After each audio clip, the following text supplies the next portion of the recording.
Hi everyone, this is Dani Hoyo, professional padel coach for more than 8 years already and playing padel for almost 16. And today we are going to talk about the grip, how to grip the racket well. Dame un abracito, hermano, que te quiero más que todas las cosas. Eso es.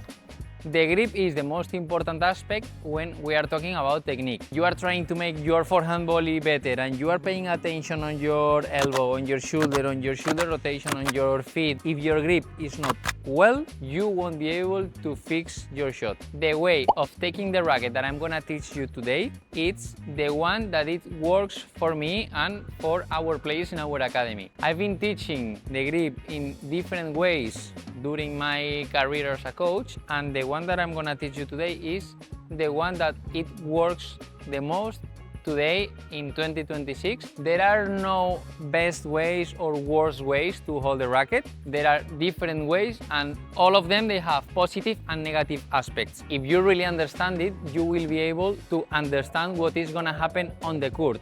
Let's say you're gonna play one match against someone. He has a backhand grip, for example. So with this grip, according to just this grip, you will be able to create all your strategy and you will be able to look for their weak points. In order to hold the racket well, we are going to talk about three main aspects. First one, the height, how high we hold the racket. There is people who hold the racket from here until here. So depending on how high you are holding the racket, you will have some positive things or negative things. For those who are holding the racket really high and you can see this part of the racket, the bottom of the racket, what they won't be able to do will be to accelerate the ball too hard. What they will be able to do will be to have more control. You are playing against someone who you see that is holding the racket from here, and I see so many amateur players who hold the racket like here and they also put the finger here. So you will see how if you play lobs to this person, they won't be able to accelerate the ball too much, because at the end we are accelerating with our wrist, and if they hold the racket high, they don't have too much acceleration on the wrist here. If we compare it by holding it from a bit lower, yeah, you see that you can accelerate a bit more than from here. We can see players like Galan, for example, holding the racket even with the smallest finger out of the racket. So it means that in some shots like the Víbora, like the smash, he's gonna be able to accelerate the ball a lot. The negative thing of this aspect is you are gonna lose some control. So what we recommend you is to find the balance. Try to put your small finger close to the bottom. For me personally, I like to make it a bit higher. You are not able to see the bottom of the racket, but the small finger is not exactly on the bottom. You should find the balance, you should find the point that makes you feel comfortable. Second, and probably the most important aspect, the rotation. The rotation, you know that it's not the same to hold the racket like this and like this than like this, because you know, right? First of all, we have forehand grip, neutral one, that this is the one known as a continental one, and backhand grip. We are going to talk about all of them, and we are going to see positive and negative aspects about all of them. Forehand grip, this is the most common grips that usually the amateurs players play with. Usually people who comes from tennis. Players with forehand grip, they are going to feel really comfortable playing from the back and from the net, hitting with their forehand. In amateur levels, we try to accommodate our body to finally hit more times with our forehand. So this grip makes them feel really, really comfortable. Why forehand shots make players feel more comfortable with a forehand grip? Because they are gonna have their surface of the racket more aligned to play with the forehand. When a player with forehand grip receives a hard ball to their backhand, probably that ball is gonna float, because the face of the racket will be looking up, unless the ball that they receive is a soft ball and they have time or to change the grip or to modify the wrist. Forehand grip, I'm gonna exaggerate it, but this is a good forehand, the ball goes close to the net, and on the other hand, with the same grip, face of the racket looking up, so probably that ball is gonna float a bit, it's gonna go with a slice, so it's gonna be a much easier ball for them to attack.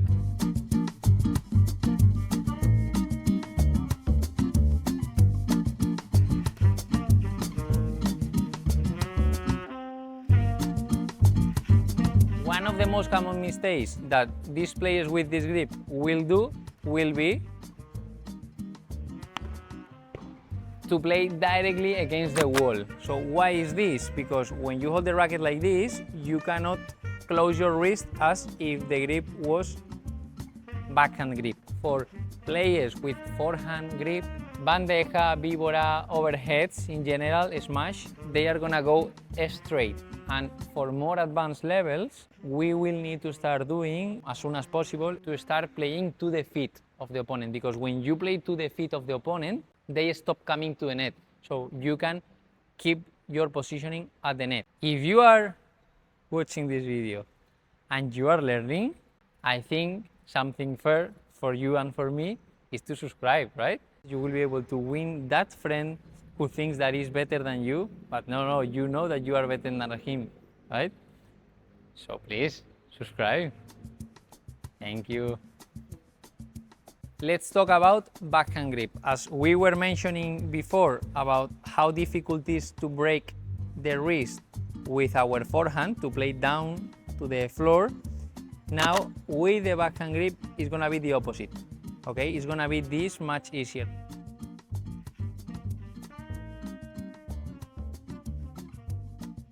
¡Esa muchacha traviesa! Backhand grip, we are gonna do the same example. If my grip is backhand and I wanna play close to the net, so this is a shot that someone with backhand grip would do. Now, how good it feels the forehand? As the face of the racket is looking up, that ball probably will go up, unless we have enough time to close and modify the wrist to do it. What happens when you are under a lot of pressure and the speed of the ball is really hard? You don't have time.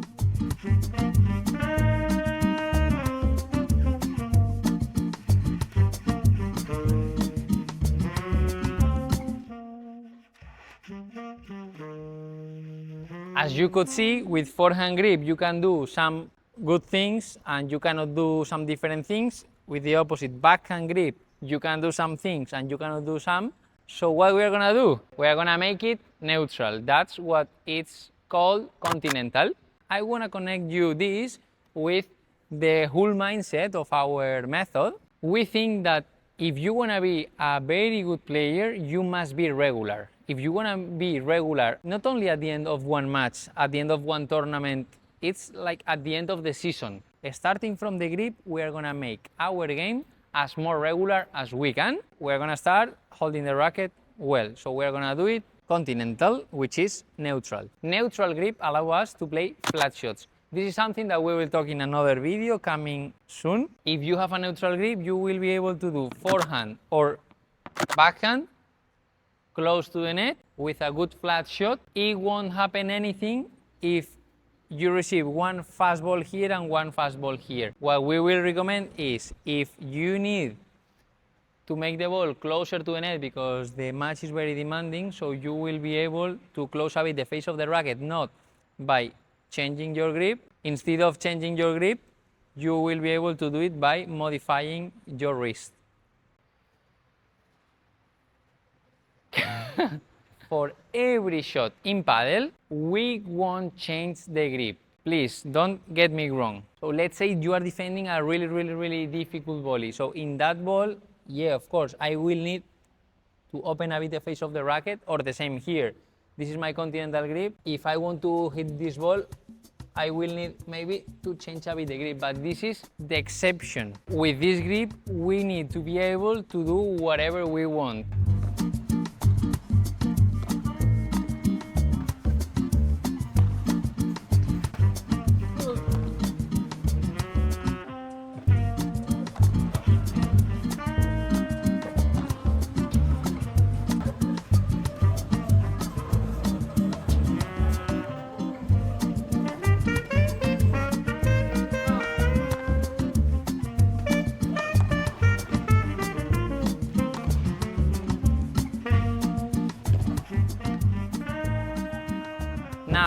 third aspect, the inclination of the racket.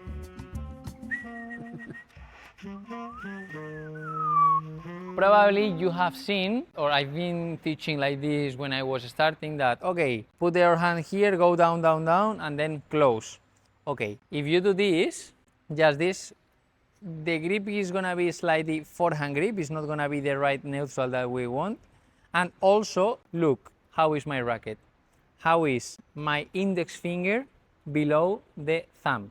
I'm making a lot of pressure here and it's like I'm strangling the racket. We will never feel good control if we are holding the racket like this. We will put the top of the racket down.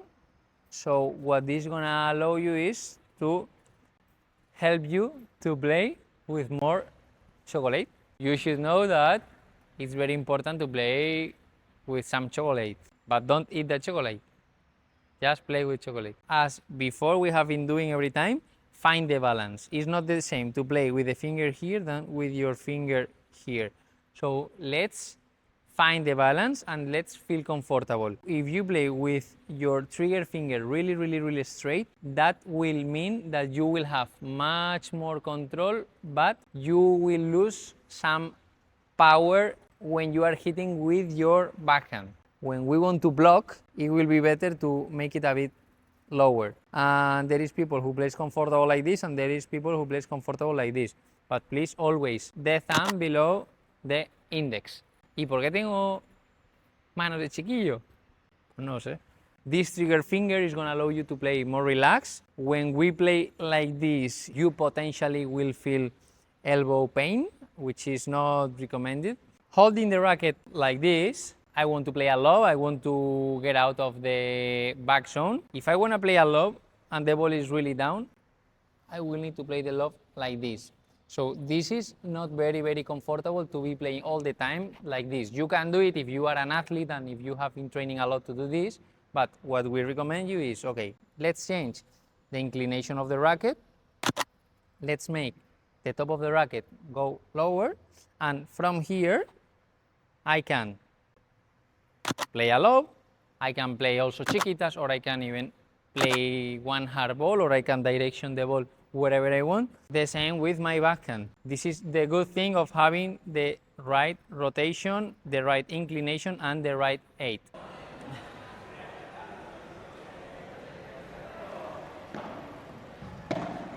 Qué bueno. Dale, va, coño. Vas. Qué bueno.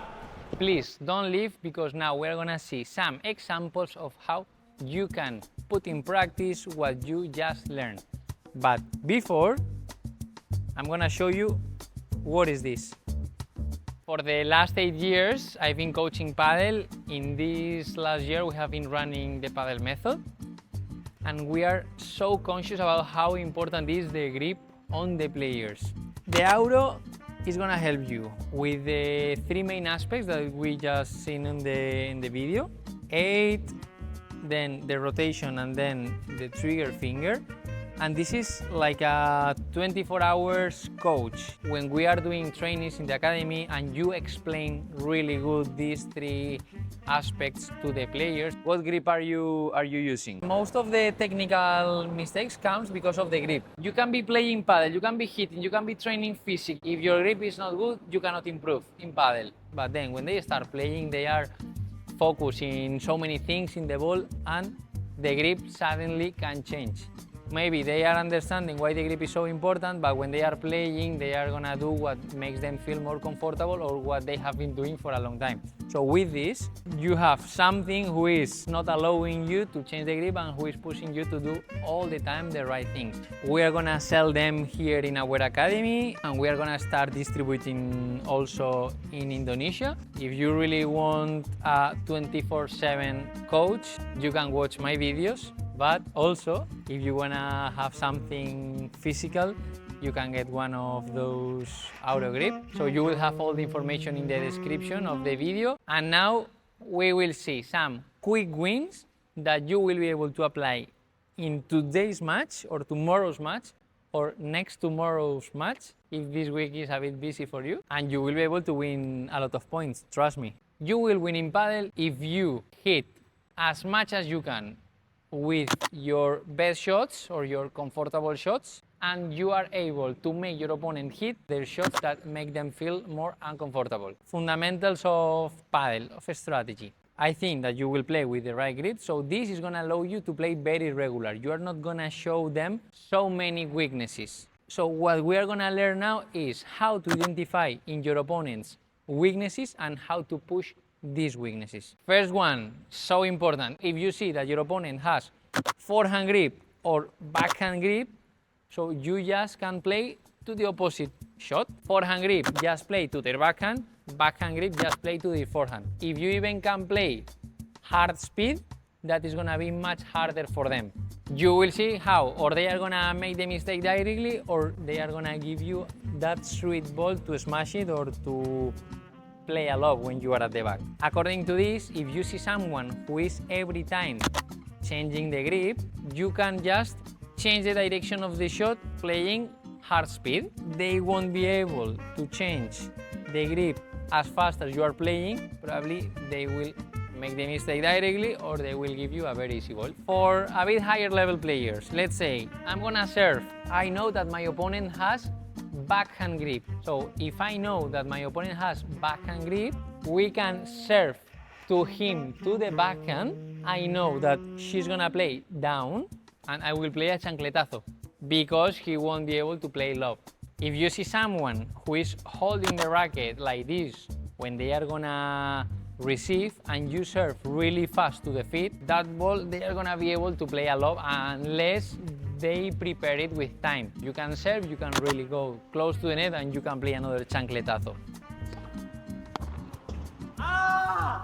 If you see someone holding the racket really high, so you can play lobs to this person and you will see how in case they smash, they are not gonna have a really strong smash. If you are playing against someone who has forehand grip, you can play lob and you can go up to block because you know that he won't be able to play down to the feet. Only according to how people is holding the grip, you will be able to create your strategy and to do whatever you want. And now I want to share with you that I commit with myself to send you guys one email every week at least, where I will be sharing value about padel. Because the other day I was doing one puzzle at home and I had to do one strategy to make it and I finished it so fast. And I say, wow, this is exactly what you can do in padel to win your opponents. And these thoughts that I have during my days, this I want to share it with the world. So now I'm gonna start sharing it through email.